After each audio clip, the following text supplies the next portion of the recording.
Good morning, Dog Nation. I'm Brandon Adams. This is DawgNation Daily, the daily podcast for Georgia Bulldogs fans, presented today by ServPro. With our video audience that joins us early, we were just kind of joking a little bit about what is a rough start for these Atlanta Braves. So to take your mind off that, we're going to have a really fun Georgia football conversation here today. It includes Jake Fromm. There's one question in particular I want to ask Jake today that I kind of heard the other day as it relates to playing the quarterback position. And I think that Jake can give us some interesting insight on that, which also perhaps gives us a better understanding of what things might be like for Gunnar Stockton this year and what we believe will be Stockton's first year as the Georgia starting quarterback. We'll give you that. We'll talk about what Georgia might not do when it comes to the spring transfer portal. That's going to come up today. Connor Riley going to stop by. We'll get some latest rumors and whispers and innuendo from the Georgia spring practice from him. But to kick things off here today, we're going to do this. A Georgia player of note getting some compliments and praise ahead of the upcoming season. I think this is really important because he's one of the guys you kind of need to be really good for the team itself to be as good as it can be. So what do you say we start with that? It is DawgNation Daily, the daily podcast for Georgia Bulldogs fans, presented today by ServPro. And it begins right now. Today's episode of DawgNation Daily is brought to you by ServPro. Cleaning, restoration, construction. Presented by DawgNation.com. This is DawgNation Daily, the daily podcast for Georgia Bulldogs fans. Here's your host, Brandon Adams. So when we can, we try to find reasons to be optimistic. And by the way, as we were saying with our video audience before our show began, right now, maybe a lot of our local sports fans need some reason for optimism. What an awful start for the Atlanta Braves. And now the Jurickson Profar PED suspension, just a messy situation there. So if you're kind of down in the dumps about what Atlanta has done to begin the baseball season, let's give you some good things as it relates to Georgia football. And as I said before, we really feel like one of our jobs is when we can put kind of a happy, facade around Georgia football. We can come in and have a good time. Obviously, that's what we try to do, because why would you try to do anything other than that, of course? It's just kind of nice to come in here and have a positive vibe. And I do believe that you don't have to look very far to find reasons for optimism, positivity when it comes to Georgia here this season. That doesn't guarantee anything that Georgia's going to be, of course. But when you think about what might be, you see plenty of building blocks to kind of stack together for this team to reach its full potential. Now, let me zero in for now on what I believe has been one of the most important components of Georgia's very best seasons, and that's the defensive line. When Georgia first broke through and won a national championship in 2021, we would say the one position group that probably propelled that success more so than anything else was probably the defensive line. A lot of players played great for Georgia that year on both sides of the ball. There was a lot of star power, future first-round picks, all-time greats within the program. Of course, they'll be remembered that way. But the defensive line, maybe more so than anything else, was truly a special group, and it is just a very good thing to have a very good defensive line. In that particular year, Georgia had one of the best. In 2022, probably not quite the same level of defensive line performance overall, but a very good group. Obviously, Jalen Carter was the star there, kind of injured a little bit to begin the season, but kind of late in the year, came in and gave Georgia some real dominant performances and changed a bunch of games. One of the best interior pass rushers in the NFL right now. Georgia had that talent, and it was one of the things that set Georgia apart in 2022. So if you're looking for the blueprint for success for Georgia here in 2025, looking back on what Georgia did in 2021, what Georgia did in 2022, you see great defensive line success as a big part of that. However, you may remember this the other day. We talked about this, that even in Georgia's best season ever and one of the best defensive seasons any team has ever had, there wasn't necessarily a lot of predictions and guarantees for how good that defensive line group was going to be before that year began. You'll remember this. We said this the other day, that perhaps surprisingly, sometimes after the fact, we have a tendency to rewrite history to make it all a lot more predictable than it actually felt in the moment. But what we said was a couple of weeks ago, or a few days ago, is that if you look at things like the top 10 list before the season begins from an outlet like, say, Pro Football Focus, we didn't see, Trayvon Walker or Jordan Davis or Devontae Wyatt. We didn't see them mentioned as top 10 returning defensive linemen in college football. Even though they would become kind of the best in America, they weren't necessarily projected that way before the year began. Same thing with like the preseason All-SEC group.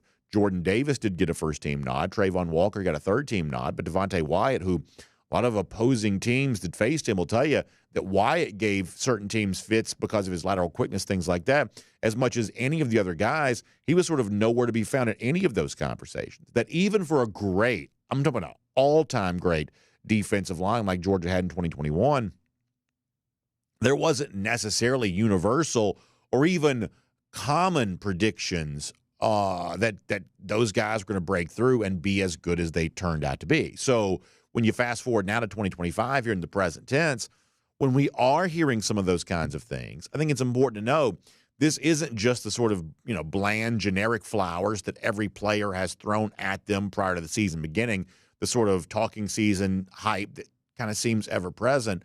Some of the very best individual seasons from Georgia players in recent years weren't necessarily predicted to be that way before the year began. So all of that is context for this. Once again, speaking of Pro Football Focus, couldn't help but notice when they wrote their top 10 returning defensive lineman piece in college football the other day, a guy who was listed very high, according to Pro Football Focus, is the Georgia defensive lineman, Christen Miller. And this is meaningful to me.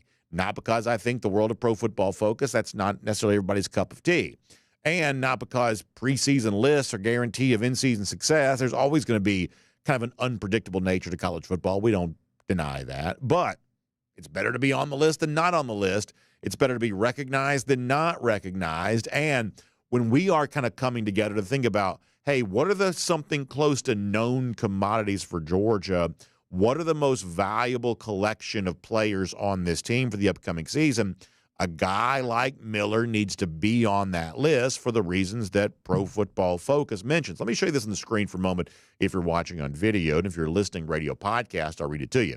The headline from Pro Football Focus is Top 10 Returning Interior Defensive Linemen Entering the 2025 College Football Season. Number 4 is Georgia's Christen Miller.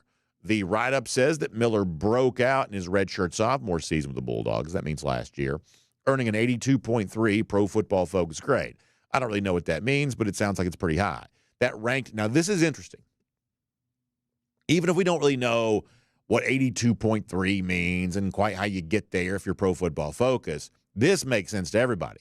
That 82.3 grade ranked him among the top 15 Power 4 interior defenders. So a year ago – Miller, as a redshirt sophomore, playing, as they would say, as a top 15 interior defensive lineman in college football. Even if we don't quite get the measuring stick and the analytics they use to get to that, that matters to us, right? That's important.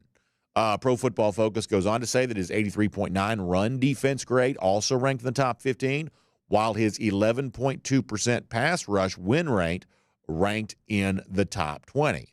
They go on to write that Miller combines length and power to hold his ground against the run while possessing the quickness to slip past offensive linemen as a pass rusher. So let's say two things about this here for a moment.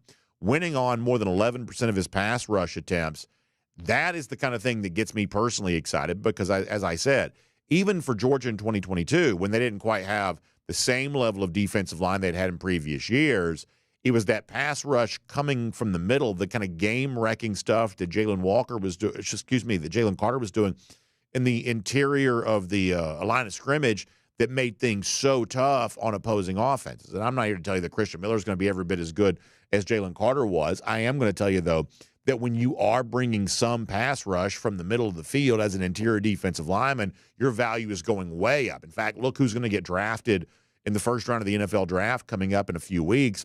The defensive linemen that go early are almost all interior pass rush threats. So the fact that Miller's earning some compliments for that, we take that as a really good thing.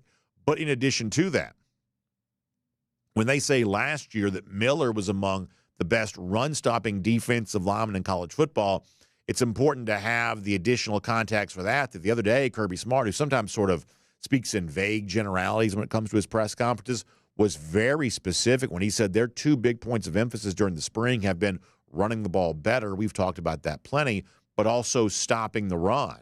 That if Georgia believes to be a great defense and a great defense that propels the team itself to greatness, that kind of cutting off the opposing offense's run game is an important part of that, then the people at Pro Football Focus are telling you that Miller is going to be kind of the tip of the spear for how that happens for Georgia. So, once again, Pro Football Focus, I don't necessarily know all their numbers. They don't really show their work necessarily. Not everybody's preferred resource when it comes to stuff like this, but they're also not making this stuff up out of whole cloth either. And so if they're calling Christen Miller one of the best in the country, I think we need to take that seriously. And what's interesting about the way in which they wrote that up, saying that, a year ago as a redshirt sophomore, that Miller really broke through and kind of came into his own as a player. The analytics site Pro Football Focus does not appear to be the only folks who were noticing that. We said, going back to the start of spring practice, that one of the most interesting interviews we've heard from a Georgia player in a long time was some of the stuff that Jordan Hall had to say. Now, listen, we also believe that Jordan Hall can be a great defensive lineman for Georgia here this year, with a fire and an energy and a passion that comes from being maybe healthy again this year after not having that privilege a year ago. So we like Hall a lot as a player. But in this particular case, some of the stuff that Jordan Hall said about Christen Miller, I thought was just very meaningful. And the way that PFF says, hey, we saw Miller break out a year ago. Well, Jordan Hall echoed some of that too, saying he himself playing alongside, or more likely just sort of standing alongside, because Jordan wasn't able to play a lot last year because of his injury. But standing there, knowing the position group, watching it more closely than we're able to, Jordan Hall says that he saw a lot from Christen Miller and believes there's a lot more in store from Miller here this season. This is a great clip. Jordan Hall talking about Christen Miller. That's my guy. Yeah, that's my guy. That's big, bro. I don't even tell him a lot, but I look up to him a lot.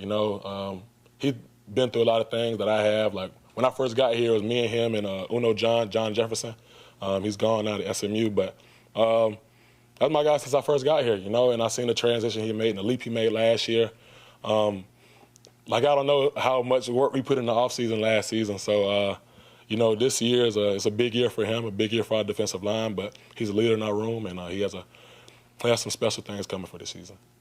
Like, that is just such an honest assessment. Obviously, in some respects, a hopeful assessment too. But Hall says it's a big year coming up for Christen Miller, a chance to make himself a lot of money at the NFL level by the way that he plays this season. Hall also says it's a big year for our defensive line. We know what he means by that Georgia's chance at greatness is just propelled so much by the play of its defensive line, a chance for that group to take another big step forward this year. We believe that they're able to do that.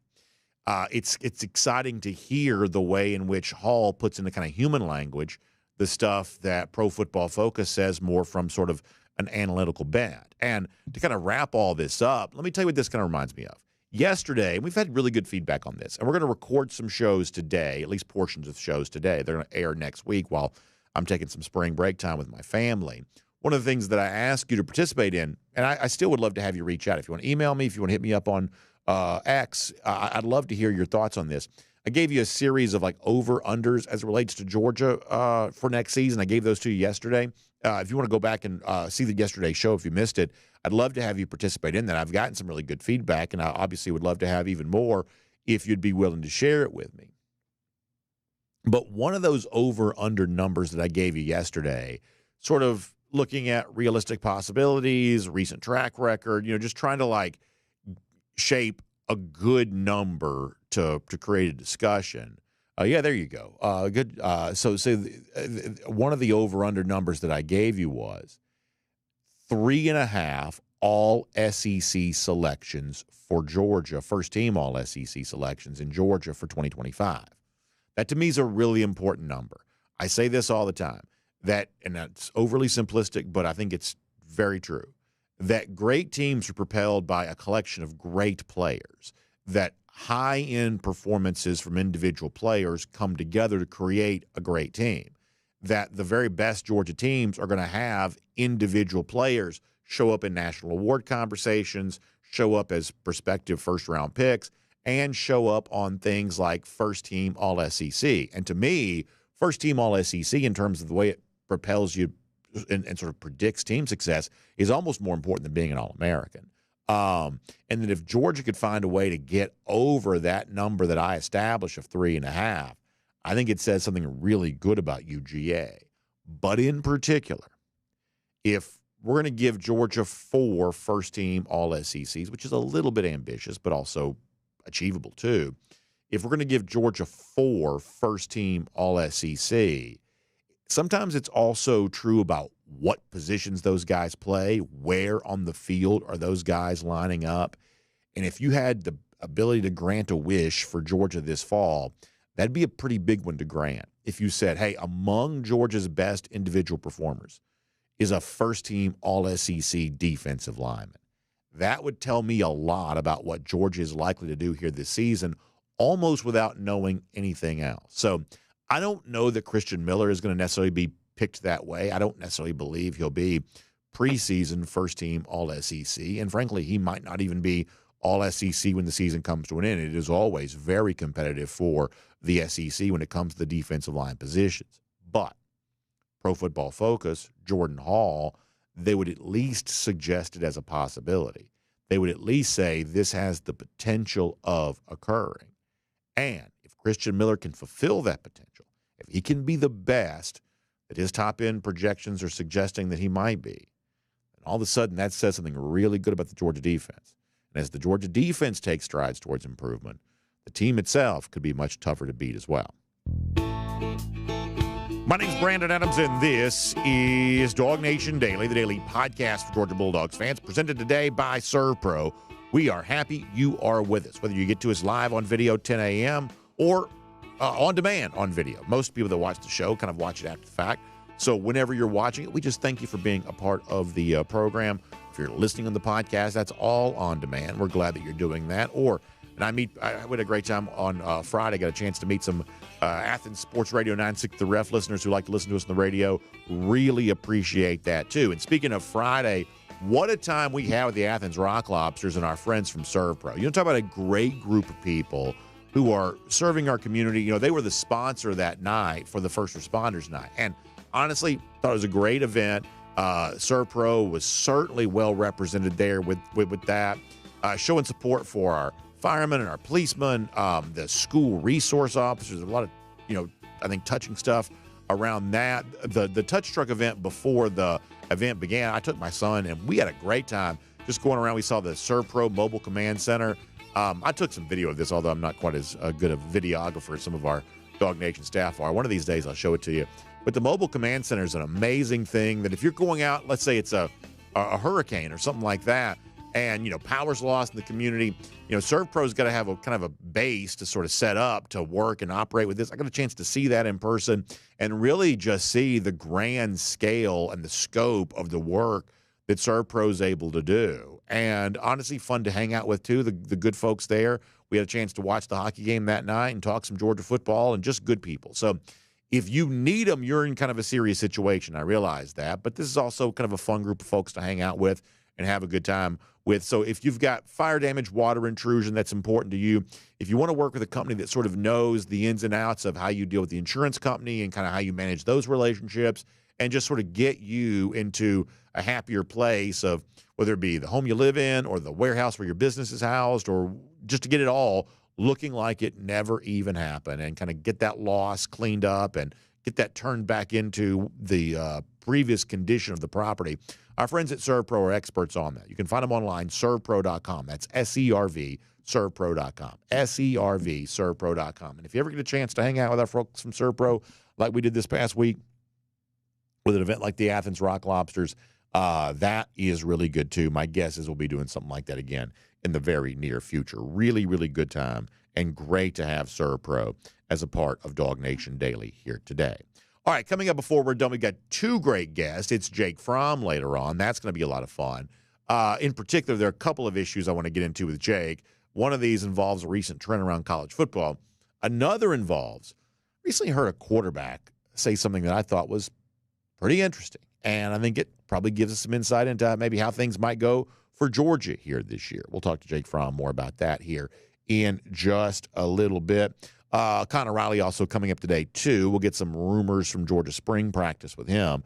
But prior to that, let's go around the doghouse here for a moment and Speaking of things we're hearing from spring practice, one of the things that we've certainly heard plenty of good things about, and some of this was last year and a lot of this is this year, is the Georgia edge rusher, the outside linebacker, they call him Q Johnson. And this is a guy that at various times, if you hear people who kind of see practice or maybe a little closer to the situation, as I like to sometimes say, people who know somebody who knows somebody who knows somebody, that people really like what Q Johnson's bringing to the table here for Georgia. There's a lot to like about him. The other day, I thought that Kirby Smart, when he spoke to the reporters, this is a week ago, I thought was really very candid in terms of what they are seeing from Johnson, that they really like the edge rushing outside linebacker, and also some of the areas in which they would like to see him continue to grow. And that part of the conversation takes us into what we kind of know to be one of Georgia's biggest needs for the upcoming season. So here is Kirby Smart talking about Q Johnson, the things he's doing well, what he still needs to work on, and some important context for one of the biggest unanswered questions for UGA here this season. Let's listen to Kirby. Yeah, it's like I want him to be ahead of where he is, and he's not, and it's not his fault. I mean, again, he hadn't been here. He's been here a year in 2 months, a year and 3 months. So when you're thrust out there into action against experienced tackles, an offense that moves in motions, and you have to adjust. I'm proud of Q. I want to be clear on that, but he has to get better to be at the level of let's call it like it is. He's got to be where Chaz was, or Aziz was, or Nolan was. He's not there. He has the ability to be there, but he is not there yet. And I like Q because he works really hard. And then we got a bunch of young guys at that position. And Gabe's out for the spring, so he provides us depth, but he's not getting work right now.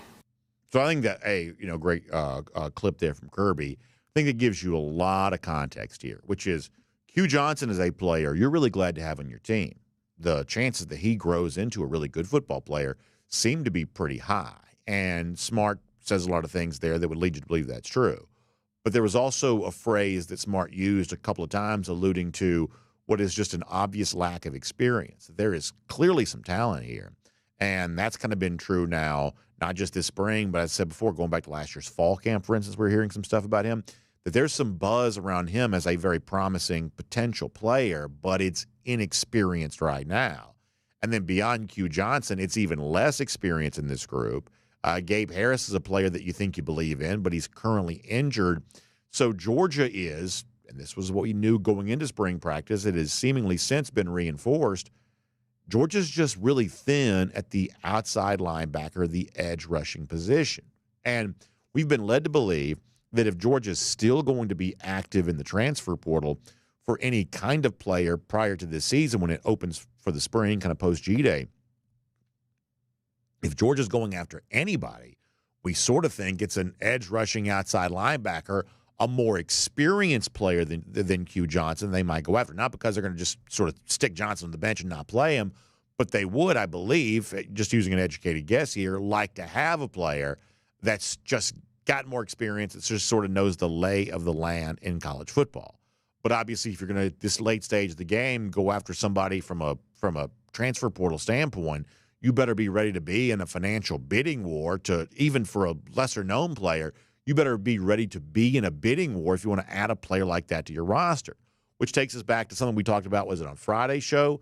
The recruiting analyst Steve Wiltfong, who works for On3, very respected name, one of the bigger followings of any of the national recruiting reporters, he said on a recent On3 show that in these kinds of bidding wars where money's going to be a big factor, Wiltfong said the other day that he believes that Georgia's ready to, what was the phrase he used, let it rip when it comes to spending money and winning these kind of battles. Let me give you a reminder of Wiltfong from On3 the other day.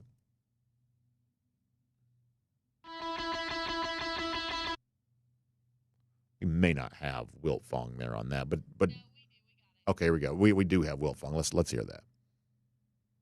Yeah, it's like, I think this is truly the recruiting cycle where we see Kirby Smart and Georgia kind of let it rip a little bit more on the NIL front. I think when you talk to some people, I think that to a certain degree, I think he thought that people were full of at how much they were actually getting. Georgia was winning with the way that they were recruiting and developing players internally, But to have some misses on the recruiting trail and know that those misses were purely because of NIL, I think we're seeing Georgia arming up in that arena more than ever in 2026 as well.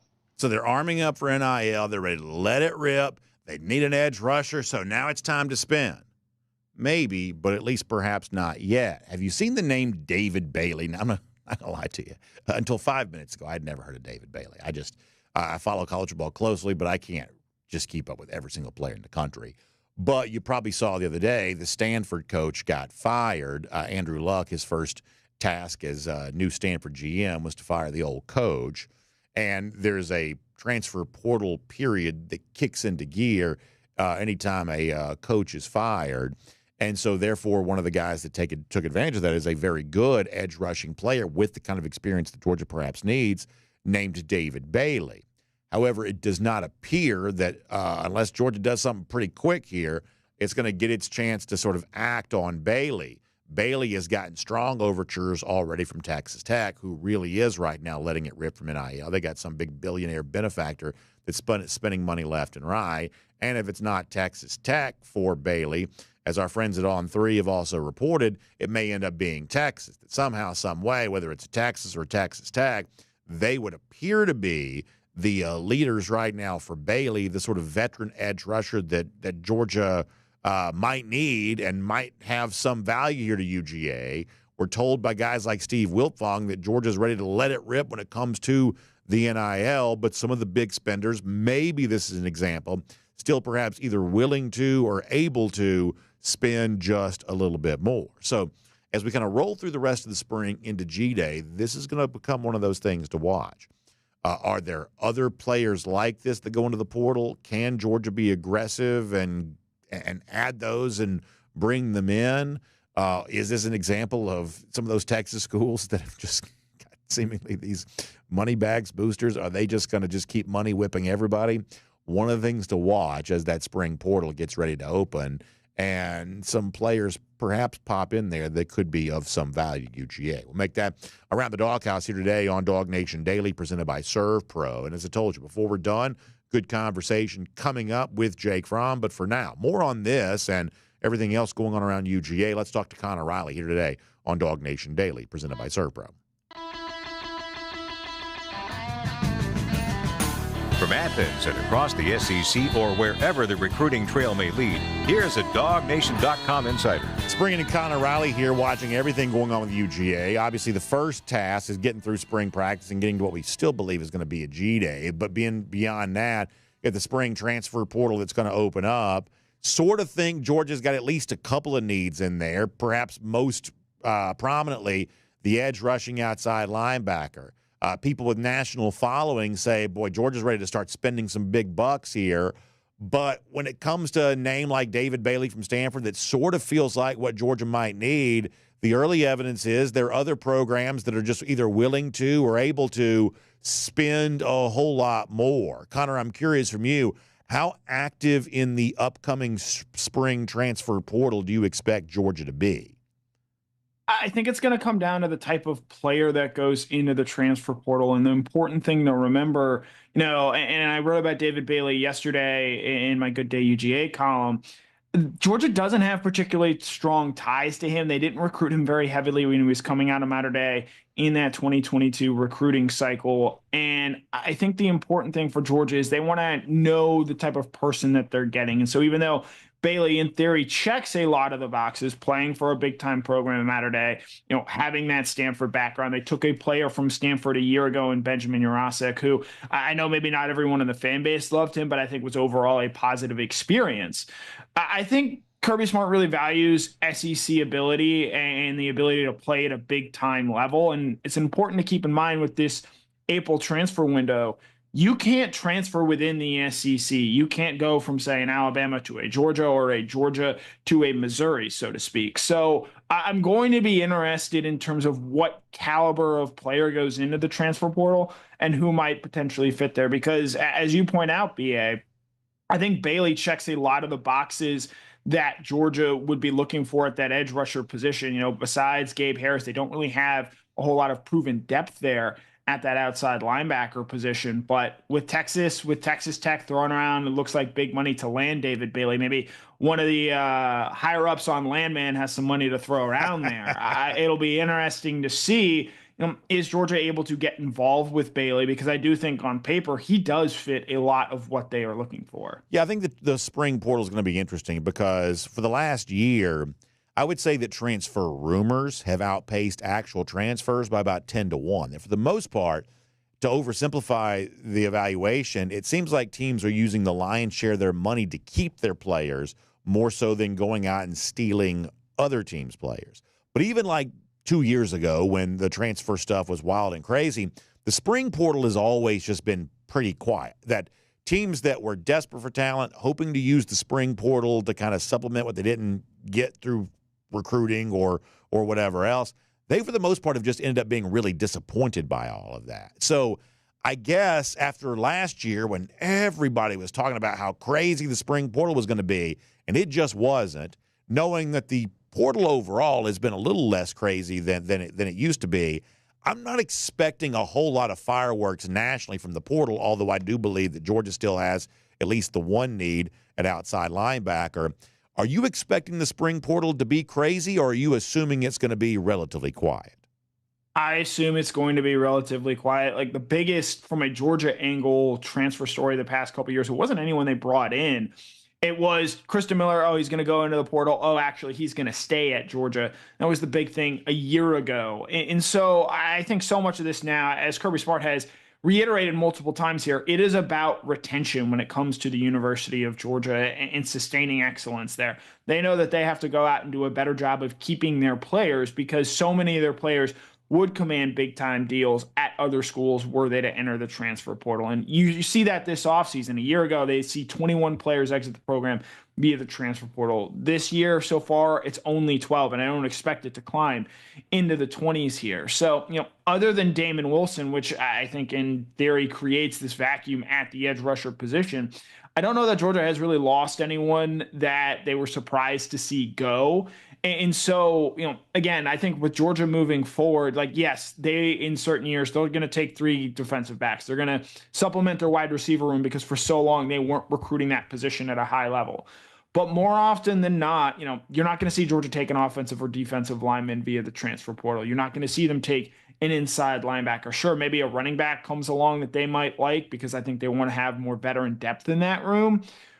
But if Nate Frazier and Bo Walker and even Chauncey Bowens, I'll throw him in there, have a really good spring and show enough from this coaching staff, I think Georgia's going to feel comfortable enough betting on their own talent rather than going out and trying to add someone. You mentioned Christen Miller. I also talked about him off the top of the show today. Got a nice compliment from Pro Football Focus. And I've said several times that if I had my wish for one of the guys who has the legitimate potential to, a guy who could have a great season for Georgia, boy, Miller just sort of feels like one of those real swing players for me.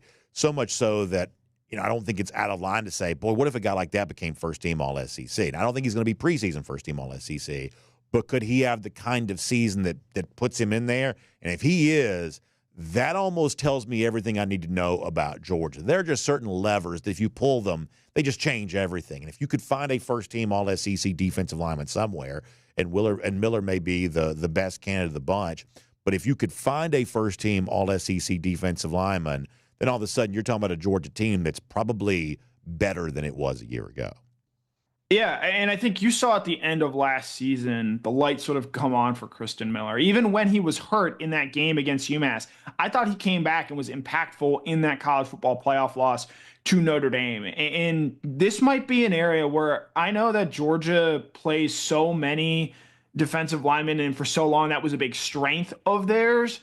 But I think them not having the proven depth, or at least the top-end guys that they had in years past, forces you to play a Christen Miller more, to play a Jordan Hall more, to play a Xavier McLeod more. On the edge, a Joseph Jonah Ajanye, provided he is about to be healthy for the first time in a while. If you're playing those guys more, and we did see that early last season when Georgia was so banged up on the defensive line, But I think that's the path there, because I, like you, believe in the talent in Christen Miller. I believe in the talent of Xavier McLeod. And so if these guys are able to get on the field and stay on the field, well, yes, you worry long-term about the accumulation of snaps that they're going to take. And that's why I think in games against lesser teams, Marshall, Austin Peay, like, I don't need to see a whole lot from Christen Miller, and that's where you lean on that rotation.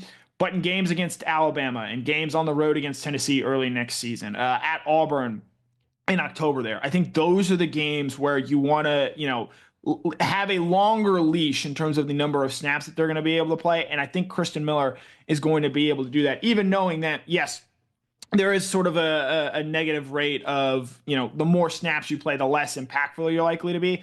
I think Christen Miller has shown that he is ready for a bigger role in this defensive line. And even though he's not practicing this spring because he's recovering from off-season labrum surgery, I think the fact that he's been around, the fact that he stuck this out, shows that he's willing and ready for a moment that is coming for him in 2025. So along those lines, one of the things we talked about is we're getting some shows together for next week, and we're doing kind of an over-under theme, and I put some over-unders together involving Georgia in particular, and one of the numbers I came up with is an over-under of 3.5 first-team All-SEC selections for Georgia. I didn't prepare you for this. This is just sort of knee-jerk reaction. Would you go over or under 3.5 first-team All-SEC players for Georgia? Because to me, there's an important line of demarcation around that 3 versus 4, I believe. So would you go over or under 3.5? Pre or postseason? Postseason. I'm trying to do this off the top of my head here, so apologies if this isn't necessarily like the best podcasting. But I think I didn't prepare you for this. I intentionally wanted to just sort of get your unprepared knee jerk. And so I'm going to talk this out on air. I think KJ Bolden is going to be one. I feel best about that. Mm-hmm. I think Dalen Everett has a real chance to be one for Georgia this year. Now, maybe the fact that you have 2 guys in the secondary there maybe works against you a little bit, but I'm really interested in what we see from Dalen Everett this year. I think they're going to have a tight end. I don't know if it's Oscar Delp or Lawson Lucky, but I think it's going to be one of them. I think the prestige that comes with that position is going to maybe give those guys a bump. And then the 4th guy, if he's all SEC first team, that means he's done something really, really impressive. And I know you will be delivering quite lucratively based on that. I think the easiest guy to maybe project or see there, yes, you could go CJ Allen, but I wonder if the wealth of talent they have there at that inside linebacker position maybe works against them a little bit. And I'm going to go your guy, Nate Frazier. If he's the 4th, I think that's where you feel great about what this team is potentially able to accomplish. And I think he's got the talent to be a first-team All-SEC player. So in sort of talking it out, I can come up with 5 pretty easily, or 5 where I see a realistic path there. So I'm going to take the over. And, that might be Disney dog of me, but, it's spring break. We're getting ready to go. I'm not ready to go. I have friends down there right now, though. And so, we'll embrace the Disney dog. I'll take the over here and give me 5. If it was Frazier, and we've had some fun with this lately, because I do have high expectations for Nate Frazier. I don't want to be unfair to him, but I do have a lot of expectations for him. But when it comes to what has been kind of a little bit of a tense off season, man, if you could have a skill position player break out offensively, if you could have that, and keep in mind, we're only 2 years removed from Georgia leading the nation in rushing touchdowns. So we're not out of line here saying, it could happen when it comes to the Georgia ground attack. Boy, you can talk about a fun conversation. That would be a fun conversation. And Nate, I think, again, he has the talent. He's got to drill down on the little things of being a running back. And he's still super young. He's entering his sophomore season. This is his first spring here at Georgia. I find it encouraging that Georgia put him up there to speak to the media. And I know sometimes that can be overblown or whatnot, but I think they envision him having a big role. And if he has a big role in this offense, it means a couple of different things. It means that the offensive line, maybe it's not the greatest line that Kirby Smart has ever had, but it's at least capable enough to where Frazier is able to make plays and get to the second level where he is able to run through lesser tacklers. And then 2, I think if Nate Frazier is having a great year, I think that takes a lot off the plate of Gunnar Stockton. And I think that makes things so much easier for him in 2025. So, not to hijack your segment a little bit, yes, I think Georgia gets over the 4, and I'm trying to remember a year ago how many they actually had.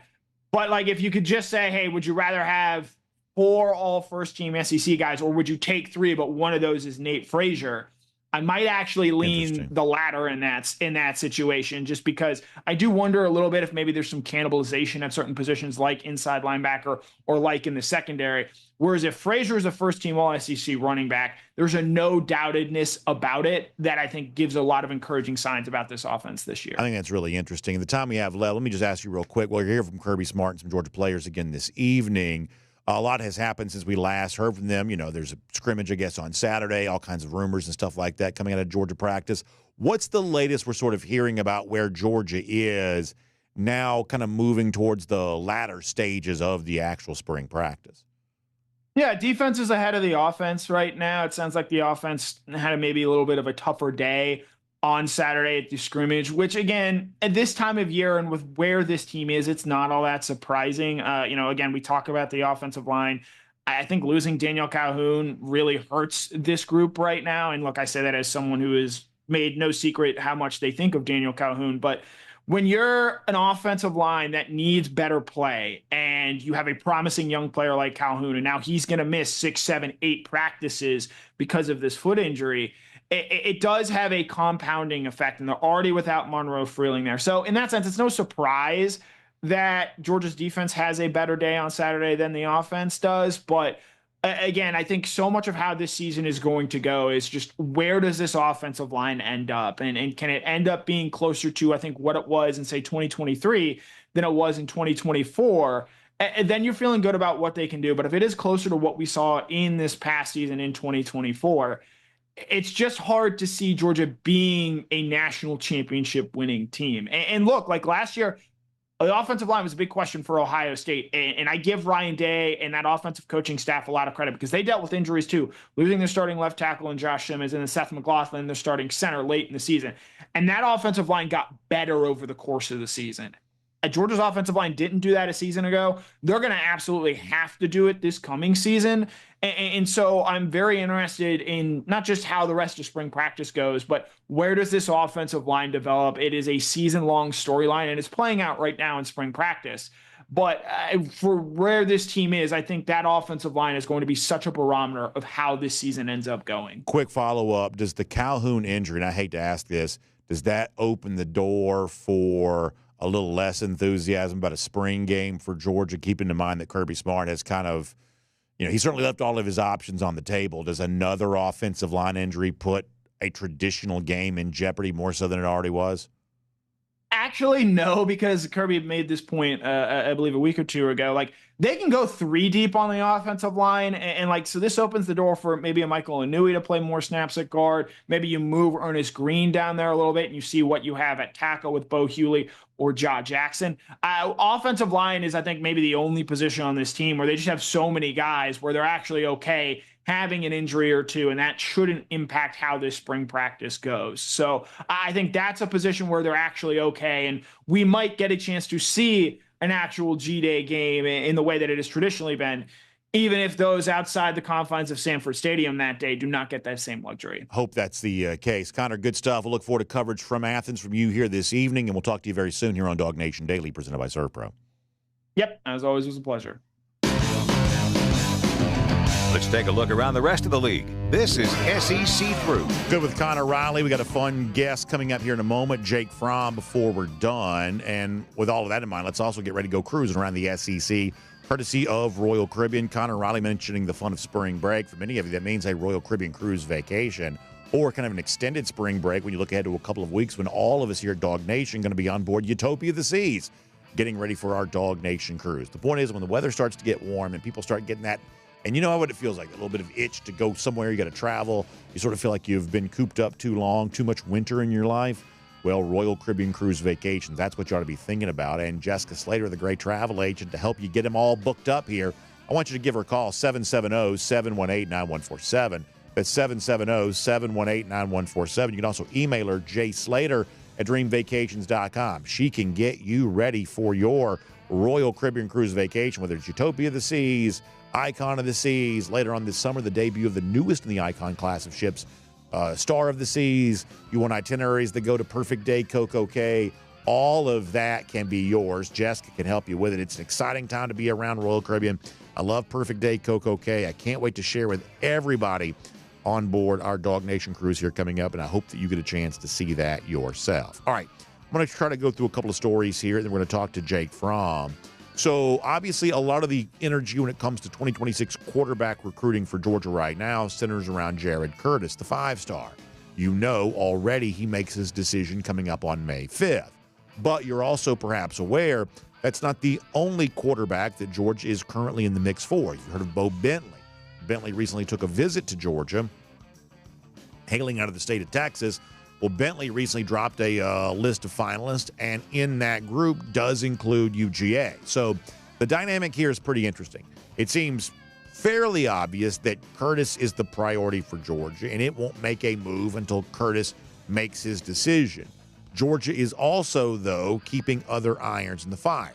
The problem is that I'm not quite so sure that the Bentley recruitment is any less competitive than the Curtis recruitment is. Curtis was the higher-rated recruit and also happens to be the priority for Georgia.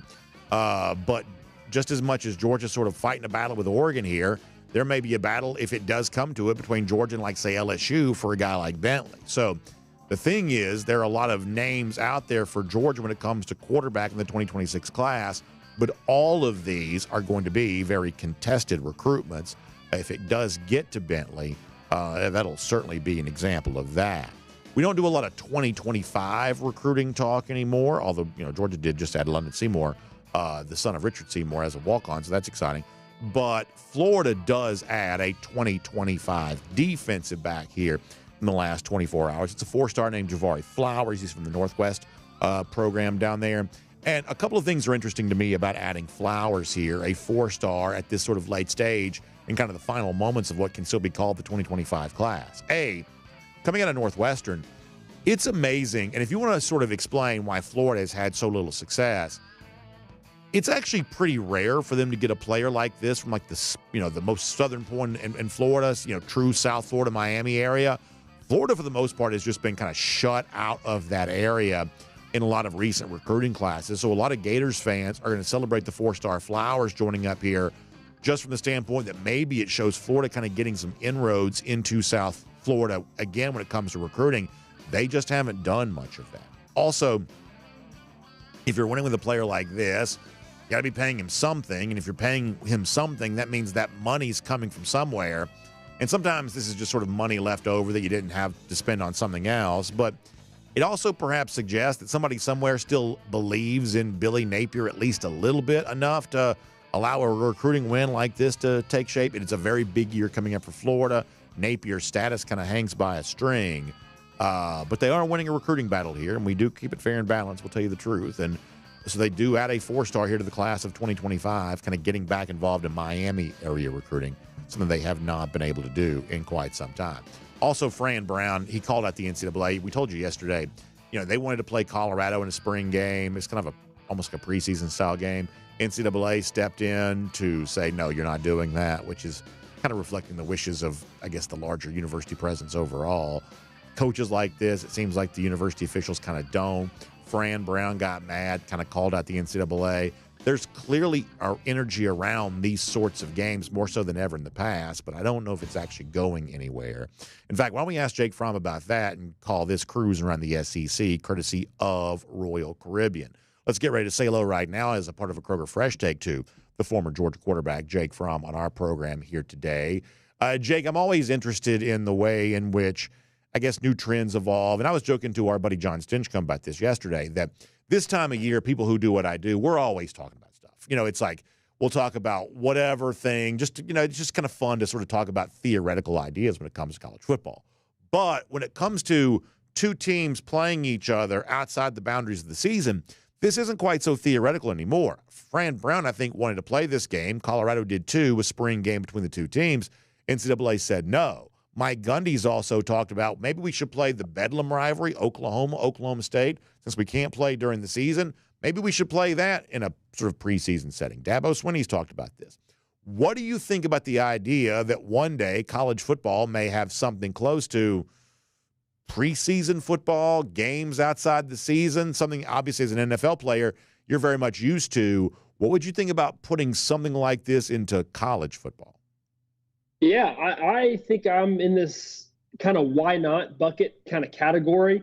I think if the coaches want to do it, the players want to do it. It's another opportunity for, these kind of backup role players to have an opportunity to put stuff on film, to maybe transfer and go play somewhere else and get starting and playing time. So, we've seen other coaches basically kind of get away from a spring game because they don't want to have film on their guys and get them poached, so to speak. But to me, as a recruit, and I have the opportunity to go play another team in a spring game, to me, that is another benefit of going to that school, that university, because I'm going to have more opportunities to get on the field, get some film, and play against good teams. So to me, I think this is kind of a win-win all around. For the universities, they get to promote themselves, make money. It's good for players. I don't know. Right now, I'm not seeing a whole lot of negatives on this. I think the only thing that we need to look at here, from a different maybe standpoint, would be player safety and make sure everything's good to go there. But they're already banging against each other anyway during the spring, and there's a lot of good on good, a lot of live periods. So, right now, I don't see why not, and I think it'd be good for the fan, the spectator, to see some good competitive football here in the spring. So my opinion on this might surprise you a little bit. I actually think it's a little bit anti-fan. Now, it may help the players themselves for all the reasons you just mentioned, but in the NFL, if you're a season ticket holder, they also force you to buy the preseason tickets. And I'm not saying that the games don't matter at all, but they don't have the same value that the regular season games have. But as a season ticket buyer, you're sort of forced to buy those too. And I don't know that every fan agrees with me, but if you gave me the choice of, okay, well, I've got to buy this ticket for this game. It's not quite real football. It's two different teams, but it's not quite real football. But they're expecting me to pay full freight for that, including upping my donation perhaps. Or I can go to G-Day for $10. As a fan, I would rather go to G-Day for $10. And I don't know that all fans agree with me on that. But from my perspective, I think adding somewhat meaningless college football to the sport that has the least meaningless games of all, almost every college football game has some meaning, and most of them have a good deal of meaning. I would rather keep meaningless football out of college football, have spring games for either free attendance or very low-cost attendance that's obviously not real football, as opposed to this sort of weird thing kind of in the middle. Now, fans may not agree with me, but as a fan, that's kind of my opinion. Yeah, I think that is a very good take. This is, I hate to throw the NBA into the mix here, but you kind of see it a little bit from their league of, having a lot of quote unquote kind of meaningless games and having kind of low viewership rates and low attendance. Yeah. So for all the reasons that you just mentioned, it would kind of be a concern. But I think if they market it a different way, and I don't know, I think there's ways to do it. Obviously, where it's a good organic deal and you get other fans and viewership involved. It's definitely not real football because there's no sudden implications for later on this season. But I think I know a lot of Dog fans who would love to get a little bit of taste of kind of what to expect for the fall. I think a lot of people would tune in and watch it. I think other coaches have also talked about, I think Deion was one of them, about the idea of like joint practices. In the NFL, y'all do joint practices during preseason, the training camp, a decent amount. What's that like? To my eyes, it seems like there's a lot of fights. And listen, I guess there's a good number of fights in, preseason camp anyway because it's real hot. But what is it like when you have like these multi-day joint practices, sometimes leading into an actual preseason game?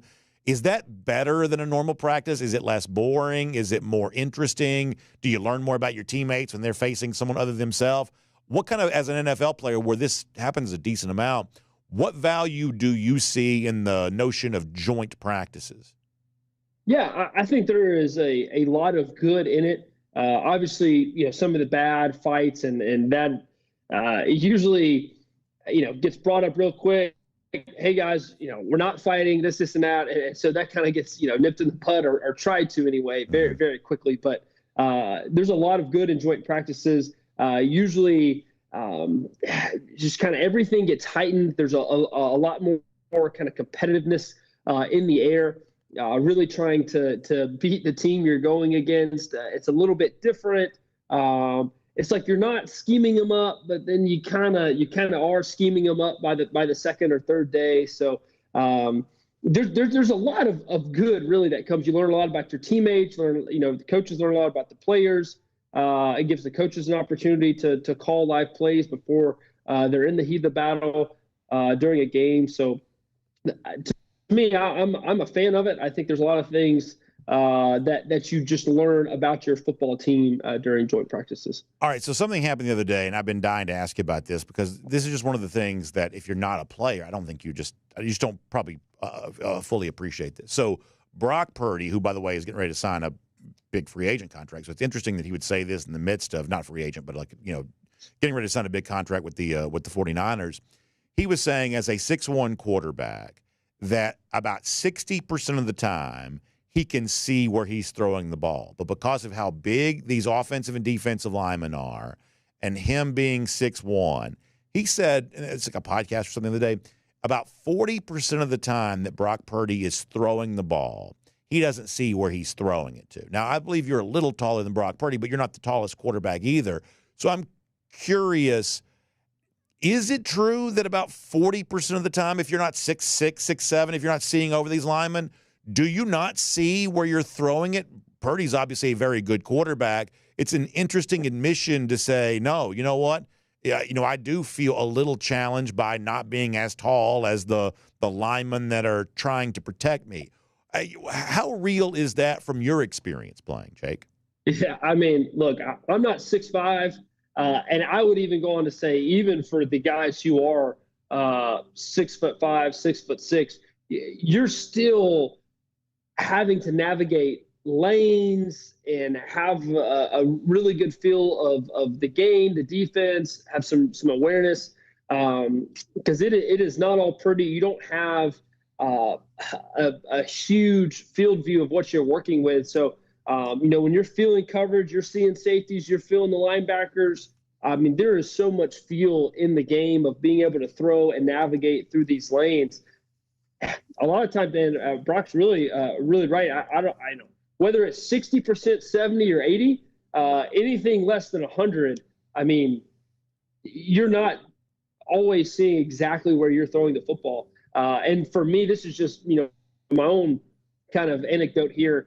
Like, walkthroughs are the worst for me in my personal experience because the big guys up front, like, they're not getting down in the stance. Yeah. They're not crouching, they're not moving back. So they're just standing, 6'6", 6'7" up in the air like statues. I'm like, guys, I can't see anything over the middle right now. The only thing that I can remotely see would be a 10-yard stop on the outside. Other than that, I have no idea what's going on. So you're kind of moving around, navigating, trying to see around these guys. They're big human beings. But yeah, that's just part of the nature of the game and being able to have feel. And Brock does it at a really, really high level. So this is a dumb thing to say, but obviously I have no experience playing quarterback, but it reminds me of, and I'm not a very good golfer anyway, I can't stand a blind tee shot. I literally cannot stand to not be able to see where I'm hitting. If you ever have one of these blind tee shots, I just hate it. Like, it's got to take a lot of guts to release a football and not see the landing spot. That's got to just take a lot of guts to pull that off. Hey, I think I would be the exact opposite. Maybe it's the quarterback coming to me. I don't mind a blind tee shot, man. If I got somebody who's played the course and they know where I should aim it, honestly, those tee shots work out way better for me anyway.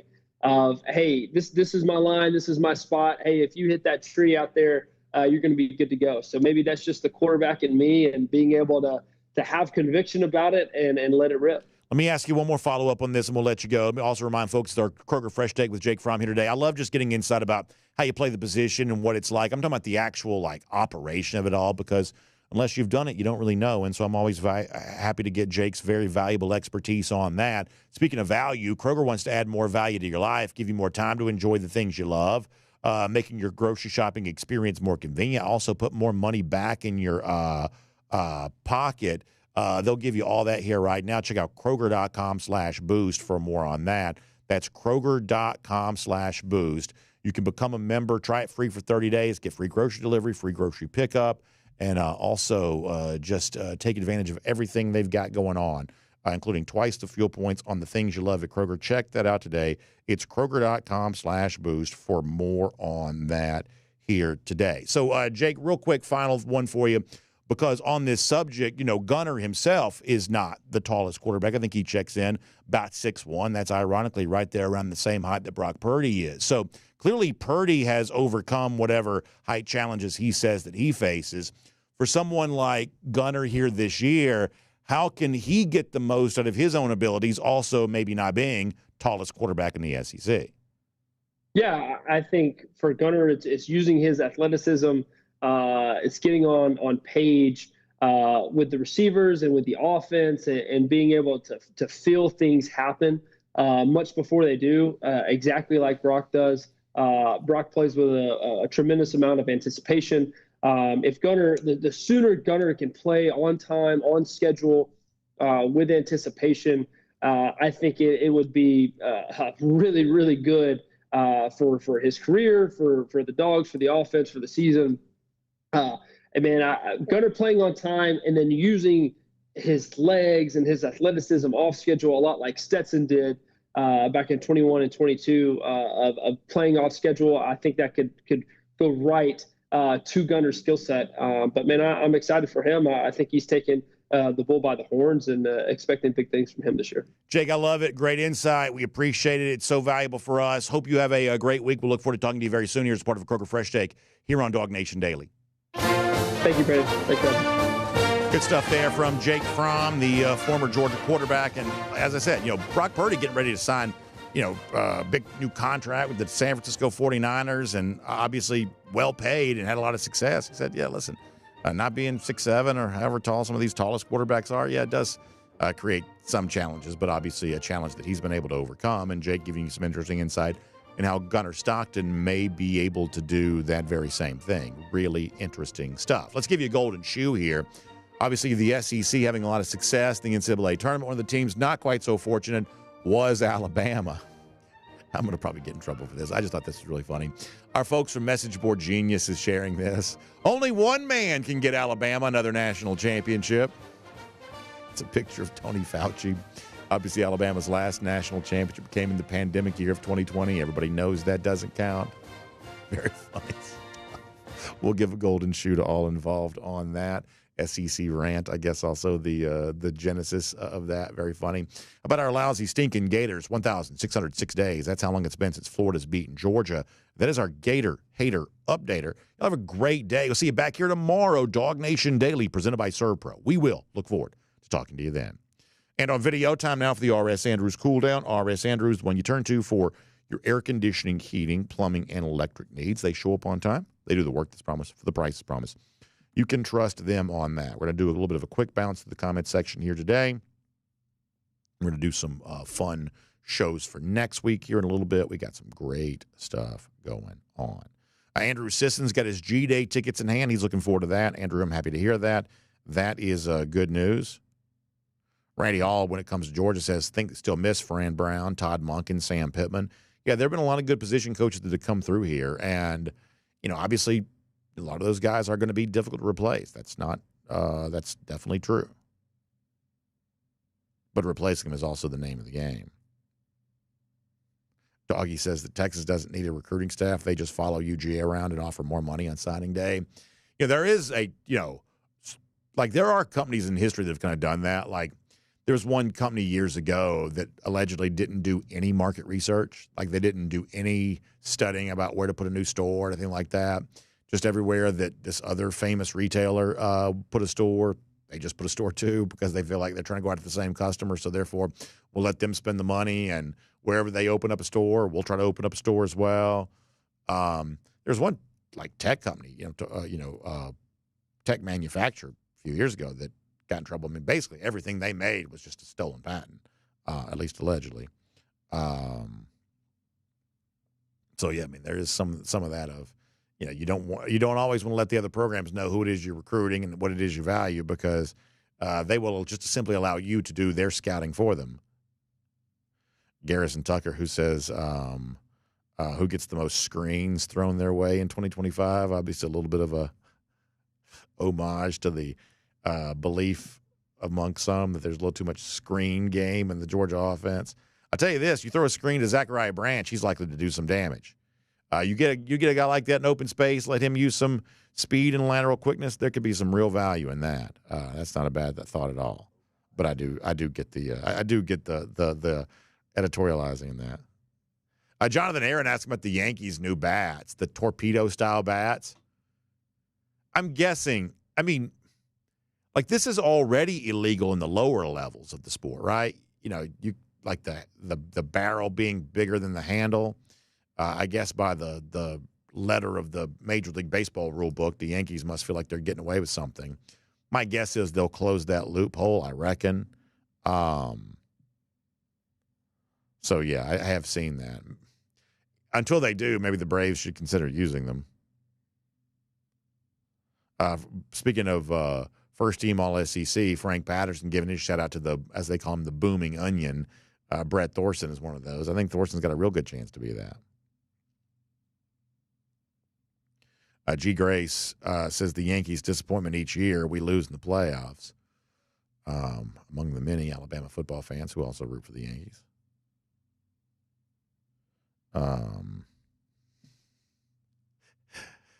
If the Yankees disappoint in the playoffs, maybe the Lakers will come through for you in the NBA Finals. And I'm giving you a hard time, G. I'm just giving you a hard time. Angela Smith says, will you be in the bookstore after G-Day? Yes, I do believe we have that confirmed. We will be there for G-Day once again. It's been our home away from home.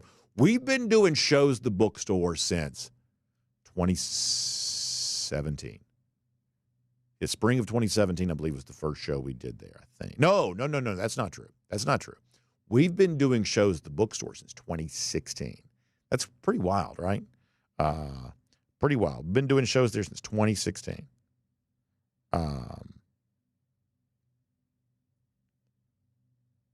Alan Hampton says, so yeah, Angela, we'll look forward to seeing you there at G-Day. Come on by and see us. Proud to keep that great legacy going. Alan Hampton says, I feel like Stockton and Bobo will be on the same page, even though Stockton wasn't the highest rated 5-star. People are forgetting how talented he is. I expect big things out of Gunner. Yeah. There's plenty of reason to believe it could be a good season for him. Lewis Sutherland says, will there be any ticket giveaways this year? I'm not quite so sure. That'd be a fun thing to do. I don't know. Frank Patterson also mentioning Ernest Green as a possible first-team All-SEC. Hey, I'd take that too. That's pretty good stuff. UGA Marine also mentioning Zachariah Branch as a possible game changer in the return game. I think that could be fun. Yeah, it's almost like the punt return game is such a smaller part of college football than it used to be. But if you got a good one, you can still take advantage of them. By the way, I know I'm wearing the same clothes as wearing yesterday. Trying to keep the continuity for I don't want to bring 1,000 outfits. I just don't feel like doing that, to wear a different outfit for a different show. So I just like to kind of find something. We'll wear that for some of our pre-recorded stuff and just sort of keep that consistent. So I put the same shirt on again today. All right, let us get a couple of Facebook comments. Taste Oval mentioning, we briefly mentioned this. I think we're going to do something more on this tomorrow. London Seymour, who played at North Gwinnett, the son of Richard Seymour, the Pro Football Hall of Famer, the former Georgia Bulldog, has been added as a walk-on for Georgia's class of 2025. That's good news. Very happy about that.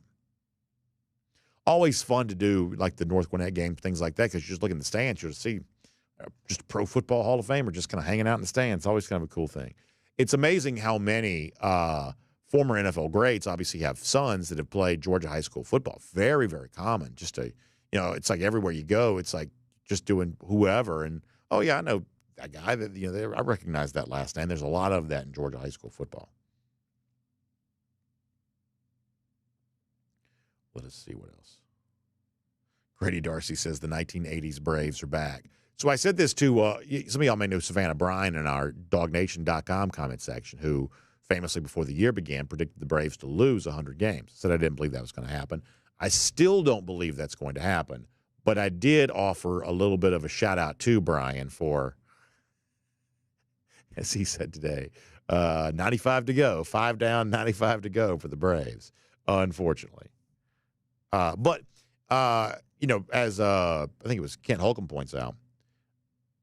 No, it's Brian Whitaker who says this to Kent Holcomb, that when you play sort of Padres-Dodgers to begin the season, if you want to put the most positive spin on this you possibly can, and you can't be more positive than this, especially in a lot of the Profar news, but you're getting your toughest road trip out of the way right now. In other words, I think I said this yesterday. If the Braves go play, the back half of July, in these games that start after 10 p.m. local time at San Diego and L.A., I mean, if they got sort of blasted on a sort of back end of a long West Coast road trip, I don't know that generates all. I mean, Braves fans would not be happy, but it's one of those things you just sort of chalk up to summer doldrums, whatever else. I just don't know that it's going to be quite as front page headline when you begin the season this way. That's where you get a lot of issues, and there's just extra attention on these games early in the season. So, I mean, they've scored one run in like 30 innings. That's not good. But they're also playing their toughest stretch of games. Presumably it gets easier from here.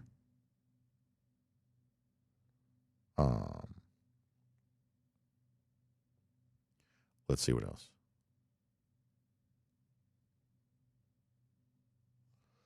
Yeah, good comments rolling in here. Speaking of return men, Randy Hall throwing it back to the days of the joystick, Isaiah McKenzie. Do people still know what joysticks even are? The old video game thing? Brian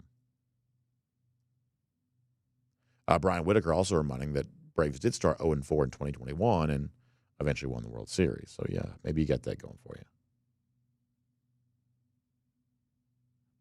Johnny Prescott says, look at it this way. If the Braves stay on this place, you can show up 5 minutes before the game, sit behind home plate, might get a free car wash for showing up.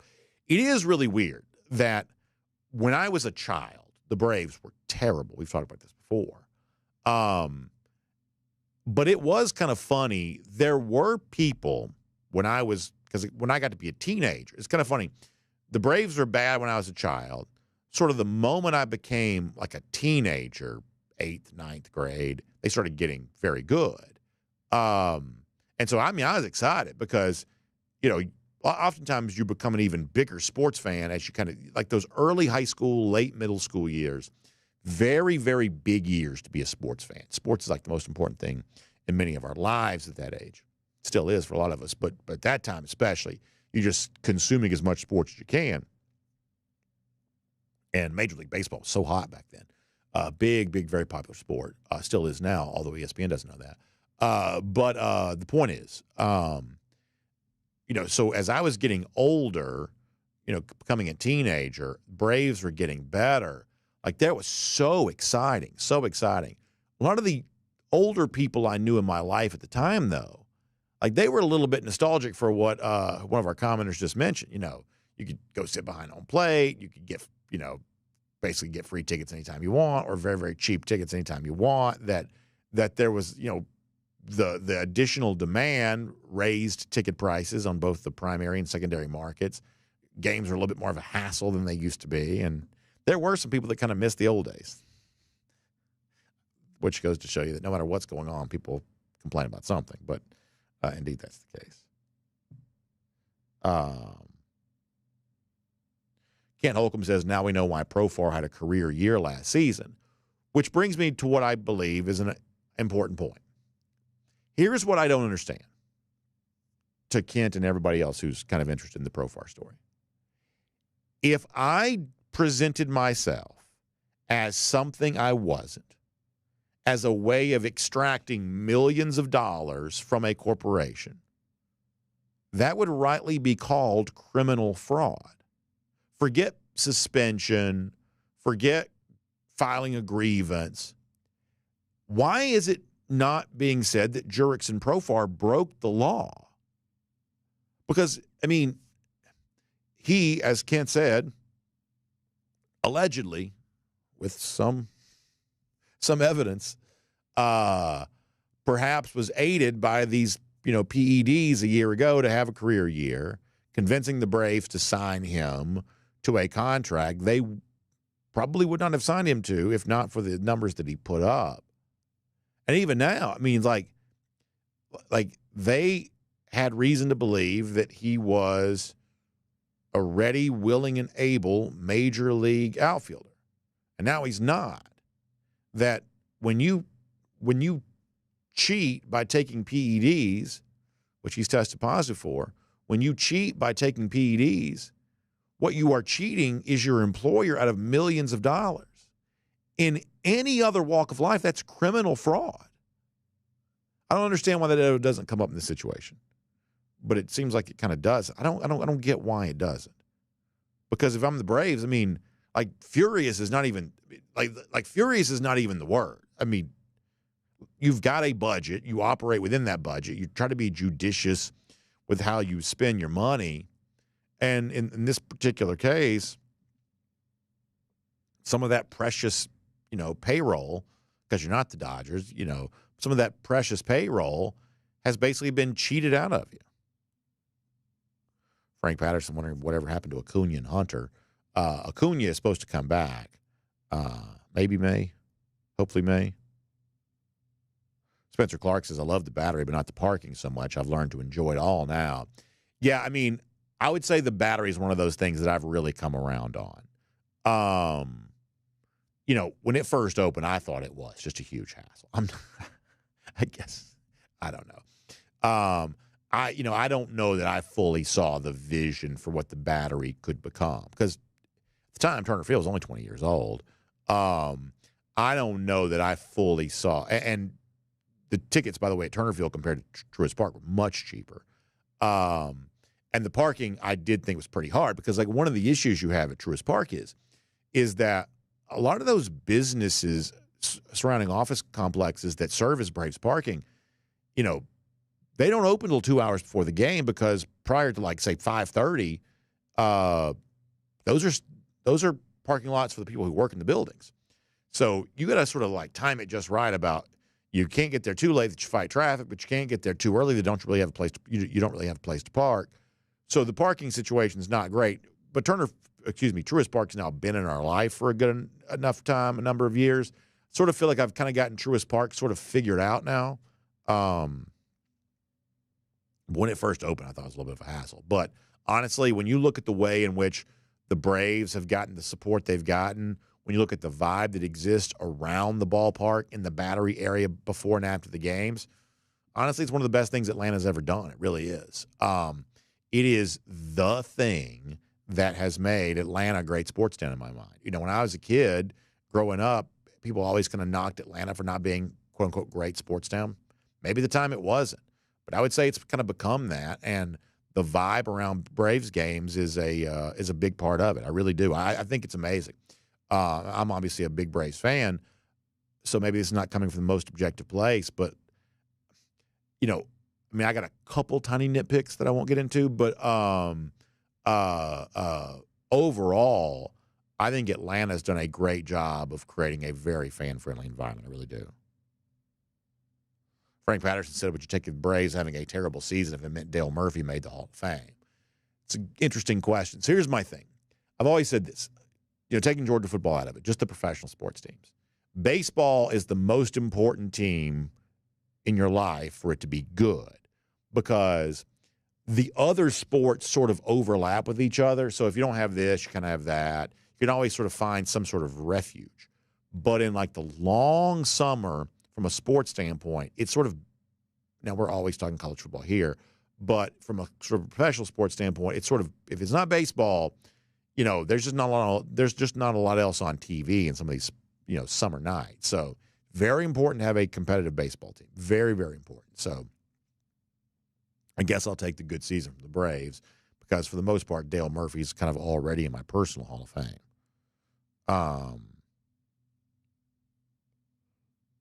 Let's see what else is going on.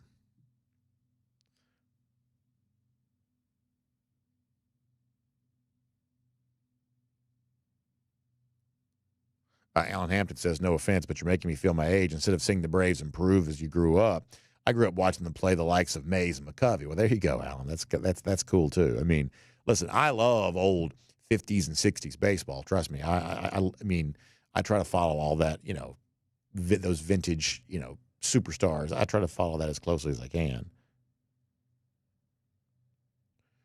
Spencer Clark mentioning being a kid with the pickup baseball games. I used to love that, man. I used to love playing in the backyard, stuff like that. That's really fun. Like, everybody kind of has sort of their version of, like, like one of the reasons why like a movie like The Sandlot resonates so much, even if you didn't have like 9 friends and a big giant dog lived across the street, like even if it wasn't, or what's her name? Is it Capricorn? What's the lifeguard's name? Not Mary Lou Capricorn, whatever her name is. Even if your story wasn't exactly the same as that movie just reminds you of something from your life. And yeah, pickup baseball games, big part of growing up. I wonder if Kaylee, have you seen The Sandlot? Well, I don't know if she's listening. Bill Shirley says he remembers watching Hank Aaron. Okay, so Kaylee has seen The Sandlot. There you go. Oh, how about that? Kaylee letting us know that Benjamin Franklin Rodriguez was her first crush, Benny the Jet. That's pretty cool.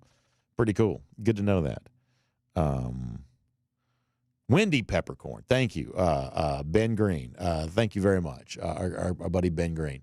It was Wendy Peppercorn. Yeah, there you go. Good movie, man. Good movie. And as I said before, like, I think the reason why it resonates and has resonated for so long and will resonate, even my own kids like that movie, is because it just sort of reminds you of something from your life. Yeah, Jeremy Smith also had Wendy Peppercorn on that. All right, we're going to get ready to go in a minute. Anything else?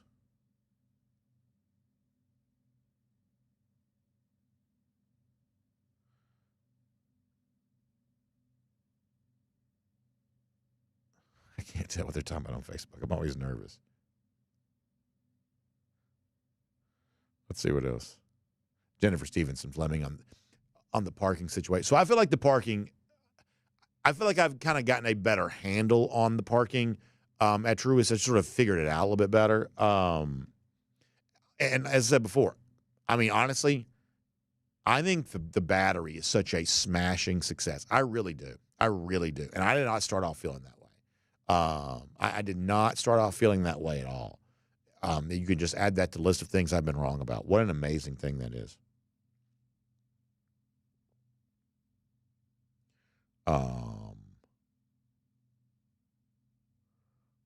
Let's see what else.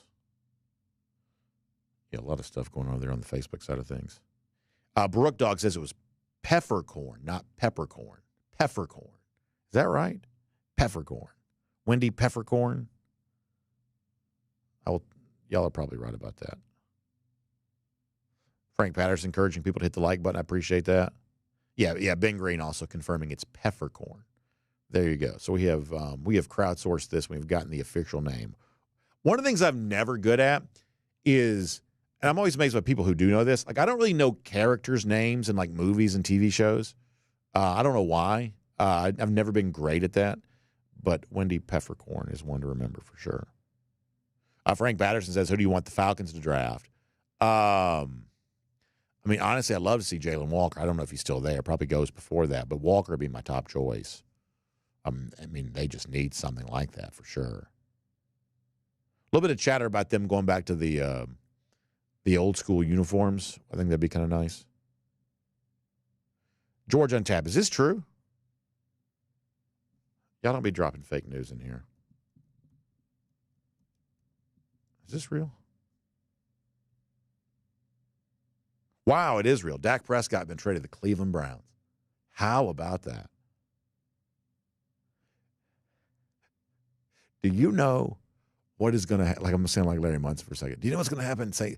Do you know what's going to happen on First Take and whatever FS1's version of First Take is with Stephen A. Smith and Shannon Sharp and Skip Bayless if he's still got a TV show, Colin Cowherd? Do you know what daytime television is about to do? Like, do you know the eruption that's about to occur over the Cowboys trading their quarterback to the Cleveland Browns?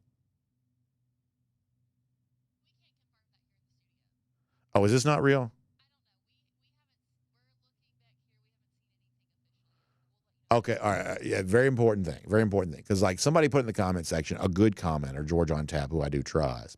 So I searched it, and it did come up right away. Dak Prescott traded to the Cleveland Browns. But, okay, so this is April Fool's. Yeah, this is April Fool's. This is, George on Tap got me. Or somebody got him. See, we almost made it through the whole show without getting April Fool's. But the site that has this, I probably got spam on my computer for even clicking it. It's like, yeah, TWSN. See, we got tricked on that. That's not true. All the other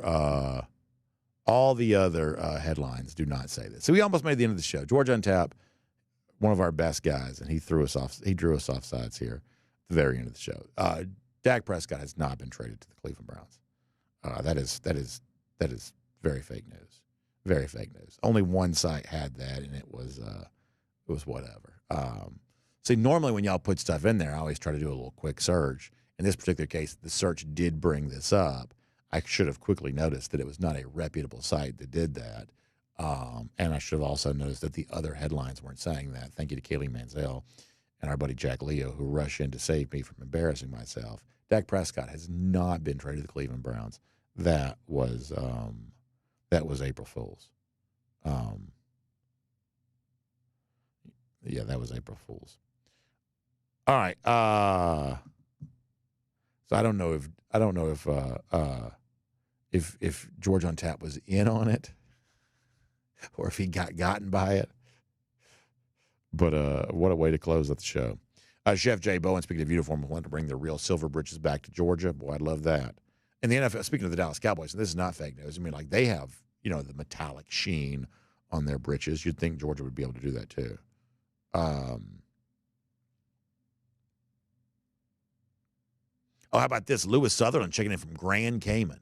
I'm assuming that's not an April Fool's joke. Grand Cayman. There you go. That's awesome. Boy, what a beautiful place that is. Take some pictures and share them with us. That's really good stuff.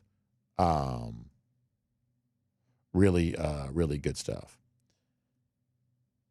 So enjoy that. I'm glad to have you checking in. Hope the weather's gorgeous. Really appreciate that, Lewis. Enjoy yourself. I've never been to Grand Cayman. I'd love to go, though, sometime. That is really fun. I'd be curious to know, did you take a cruise there? Did you fly there? Either way, love to hear more about that. Hope you enjoy that. On a Royal Caribbean cruise there to Grand Cayman. That's awesome, Lewis. Yeah, please share more insight with us on that. We'd love to hear how that goes. That sounds like a lot of fun. All right, before I get any more April Fool's tricks, let me let y'all go for now. Y'all check out RS Andrews online, rsandrews.com, for your air conditioning, heating, plumbing, electric needs. They show up on time. They do the work that's promised, the price is promised. You can trust them on all of that, including getting your air conditioning unit tuned back up to factory fresh specs. Have a great day. Find them online, rsandrews.com. We'll see you back tomorrow. DawgNation Daily, presented by ServPro. We'll look forward to talking to you then.